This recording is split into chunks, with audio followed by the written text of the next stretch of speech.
ఒక పక్క అధికార పక్షం నియోజకవర్గాల వారీగా ఇన్ఛార్జ్లను ప్రకటిస్తూ ఎన్నికల ప్రచార బరిలోకి దింపుతుంటే ఇంకా మనం పొత్తులు పంపకాలు అంటూ కాలయాపన చేయడం సరికాదంటూ పవన్ రంగంలోకి దిగారు. ఏపీలో ఎన్నికలు సమీపిస్తున్నాయి.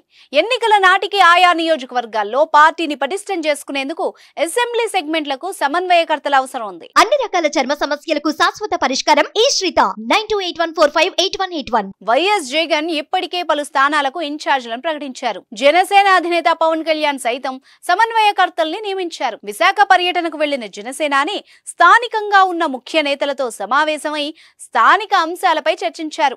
అనంతరం ఉమ్మడి విశాఖ జిల్లా పరిధిలోని 4 అసెంబ్లీ స్థానాలకు సమన్వయకర్తల్ని నియమించారు. భీమిలి నియోజకవర్గానికి వంశీకృష్ణ శ్రీనివాస్, గాజువాక సమన్వయకర్తగా సుందరపు సతీష్, పెందుర్తికి పంచకర్ల రమేష్, ఎలమంచలికి జనసేన సమన్వయకర్తగా సుందరపు విజయ్ కుమార్ ని జనసేన పార్టీ నియమించింది.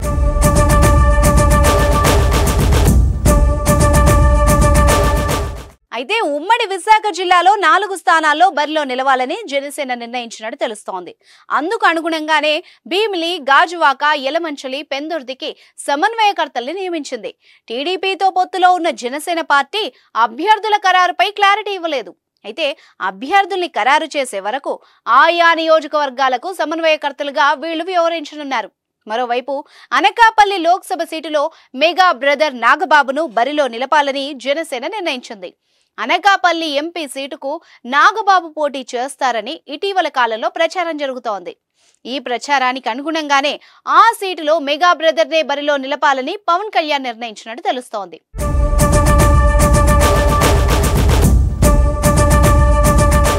పవన్ కళ్యాణ్ ఫిబ్రవరి 22న ఢిల్లీ వెళ్లనున్నారు. బీజేపీ అధిష్టానంతో పొత్తులు, సీట్లపై జనసేనాని చర్చించనున్నారు. టీడీపీ, జనసేన, బీజేపీ కూటమిగా ఎన్నికలకు వెళ్లాలన్నది పవన్ కళ్యాణ్ ఆలోచన. అయితే బీజేపీ 20 అసెంబ్లీ, 7 ఎంపీ స్థానాలు అడుగుతున్నట్టు తెలుస్తోంది. ఈ నేపథ్యంలో మరోసారి ఢిల్లీకి వెళ్లనున్న పవన్ కళ్యాణ్ టీడీపీతో పొత్తు, సీట్ల సర్దుబాటుపై ఫైనల్ డెసిషన్ తీసుకోనున్నారట. ఆ తర్వాత జనసేన అభ్యర్థుల్ని సైతం ప్రకటించే అవకాశాలు కనిపిస్తున్నాయి. సీట్ల కేటాయింపులో ఆశావాహుల్లో ఎవరికైనా సీటు రాకపోయినా పార్టీ సముచిత స్థానం కల్పిస్తుందని పవన్ హామీ ఇచ్చినట్టు తెలుస్తోంది. పార్టీ విజయానికి జన సైనికులు అందరూ కలిసికట్టుగా పనిచేయాలని పవన్ సూచించారు. మొత్తానికి ఈ వారంలో జనసేన అభ్యర్థుల్ని ఫైనలైజ్ చేసి ముమ్మరంగా ప్రచారం చేయాలని చూస్తోంది.